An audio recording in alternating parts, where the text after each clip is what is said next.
So this is about a 3-4-year-old orchard. Got about 30 something trees out here, all of which are different varieties, but a mixture of cherries, nectarines, plums, apricots, apples, peaches. So each tree in this orchard, the idea is we're trying to keep them all really small, so you don't need a ladder to pick anything. So the pruning for this year is, for the most part, going to be bringing down the top so that anything that's fruiting is not more than 6-8 feet up, and then just taking out excess material. There's some of the trees are a little older, so there's a little bit less to do actually. Some of the younger ones, like this one here, so vertical, we may actually want to shape it a little bit by tying it down to get it to sort of spread out. So we'll work through these trees now.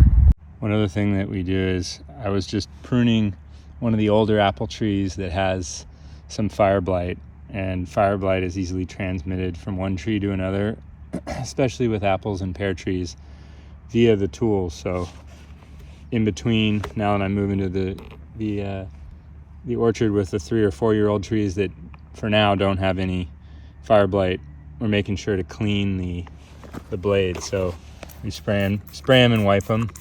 You can use alcohol or a Lysol mix to disinfect them. All right, so we'll start with this apricot tree. So this is before. Again, bring the height down and take some of the stuff out of the middle. Apricots in this area are at risk of bacterial canker, so you really want to only prune when you have dry days. And that's it, finished. So just a lot of stuff out of the middle is gone, and the total height has been brought down. So this is a peach tree, and not a lot that needs to be done on this guy. Just take some height out, really is all I'm gonna do. And that's the end. So just cutting what was going vertical out, leave something horizontal. Same thing here, cut the vertical out, allow a few horizontals. So this is really only like 4 or 5 cuts. Here we have a walnut tree on a black walnut rootstock, so it's pretty vigorous.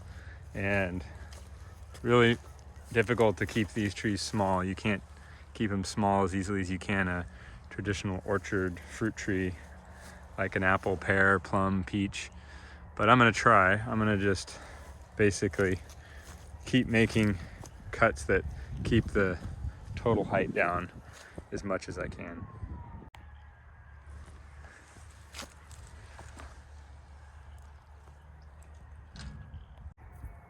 This is an apple tree. It's got an unusually vertical growing habit. So not sure what I'm gonna do here. Maybe just bring it down. I think another option would be to train it with some stakes like that. So sort of force, while it's young, force the horizontal growth. All right, so for this one, took some cuts here and here and here. That'll allow that horizontal to grow. And then these that were so vertical habit, we just have them tied to some stakes, and it won't take long. Once in the spring they start to grow, they'll just sort of take that shape. And then it's really important to come back and remove these, because as this grows, that'll actually damage the tree. It'll start growing into there. So that's just a temporary thing, just to sort of force the horizontal growth. Just because this particular apple tree was so vertical, you can use that sort of training technique. Another apple tree, and it's already, the work's already been done to keep this nice and low. So you can see the trunk starts about my knee, or the branching starts about my knee. There's been some cuts that force the horizontal growth in past years here and here. I think I'll probably do the same thing there, because that one's kind of gone up. And then probably for the most part, just leave it. So that's it there. just a couple of cuts.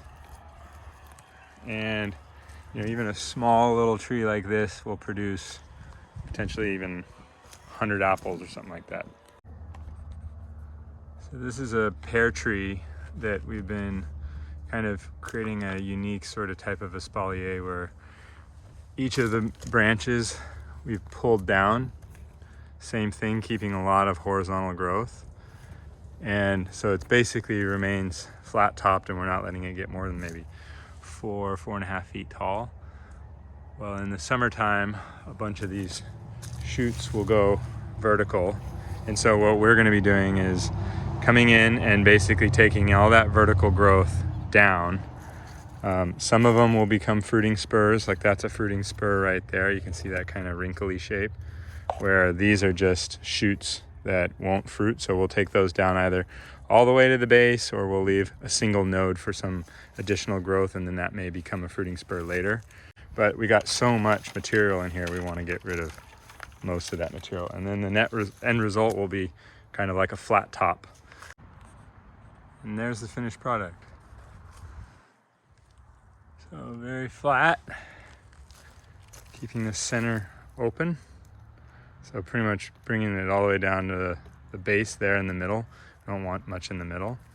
And then lots of horizontal. So you can get a lot of fruit because you're getting a lot of horizontal branching in a very small amount of space. That's kind of the beauty of espalier. Normally espaliers just kind of go horizontally along a fence, where I've done sort of a laid out shape like a disc. But the principle is the same. You just have a bunch of horizontal growth, and you'll get a lot of fruiting spurs in a short amount of space. Here we have 2 second-year apricot trees that were growing close together.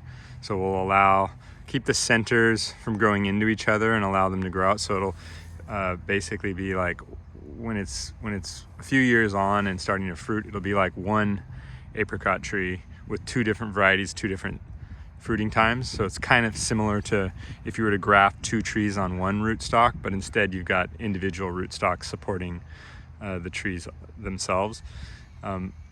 So for pruning here, I'm just going to take some of the center out, keep them from growing into each other, and shorten up the real long whips.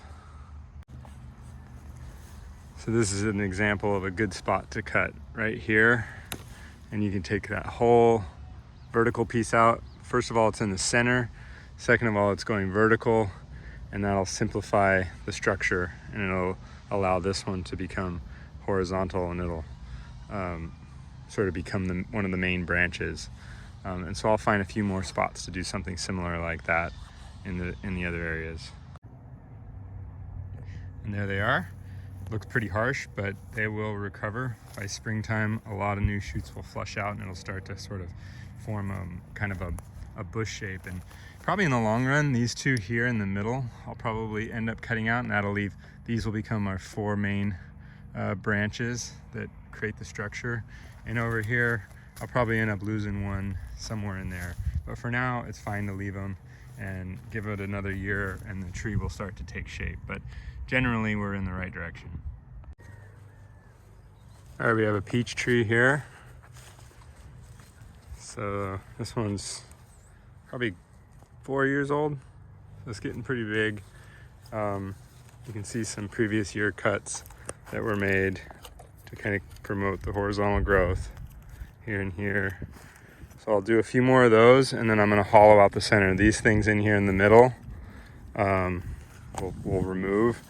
I want to allow more space in the middle there. So this stuff will get cut, maybe even that, and just let it be kind of more bowl shaped or vase shaped. Hollowed out center, height reduced, and I actually had to cut some dead wood out. It's hard to see probably, but last year we had really bad peach leaf curl on this tree, so bad that I actually lost a lot of branches, and some of the branches that remain like this were affected by peach leaf curl but have sprouted new here. So we'll give this a chance to recover some of these others. But stuff like that, I'm making sure to cut that out. That's dead there. So I'll come back and cut that out, try to clear all of that out. Decent sized cherry tree here. And this tree, like most cherry trees, really try and stay vertical.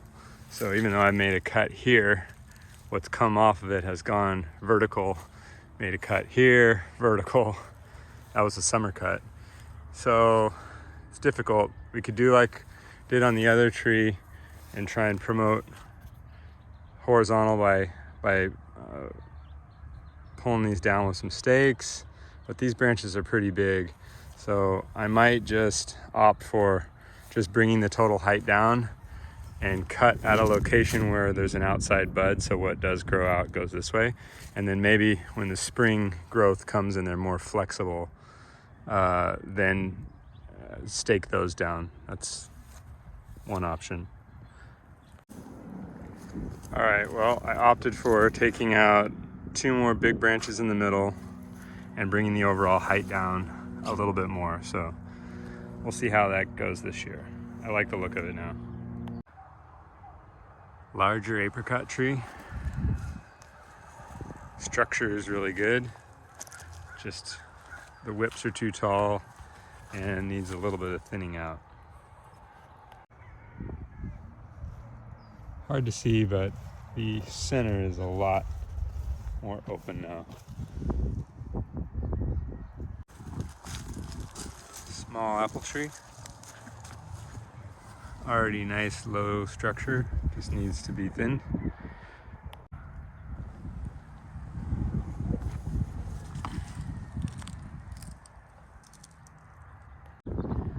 This is a Pluerry tree, and this row of trees along here are the only row of trees that we're letting grow a little bigger because they're along the fence line. So they're kind of adding a privacy screen. So we won't worry as much about bringing the height down like we do with all the others, but we will do the same thing of thinning it out, opening it up on the inside, allowing light to get in and access the horizontal branching. And that's completed.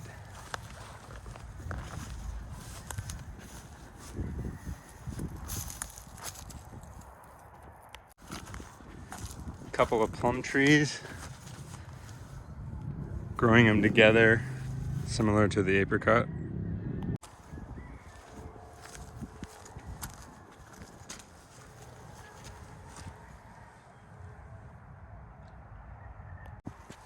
Second year Santa Rosa plum, and this plum has pretty vertical growing habits. I brought this down using the stake method and tied it, and so that branch looks good, starting to put some horizontal shape. This one I did as well. It didn't do quite as well. I'm going to do one in the back, so in the end I'll have these 3 act as kind of the horizontals, and then a lot of the tall whippy stuff up above I'll just either get rid of or probably get rid of most of it.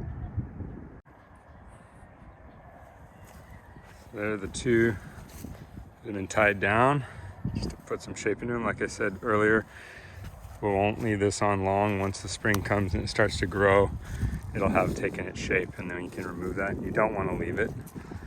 And probably some more that could be pulled out of the middle there, but for a 2-year-old tree, this is just kind of getting the shape going, and then you're not really expecting fruit for another couple years, so just getting the shape that you want established. Older apricot tree, very large, and this thing needs to have the center hollowed out big time.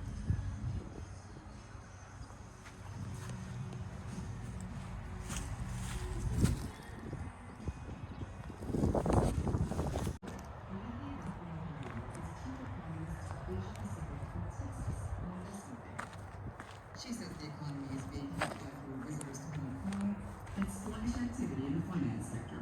And we know that there has been very few IPOs, very little activity in the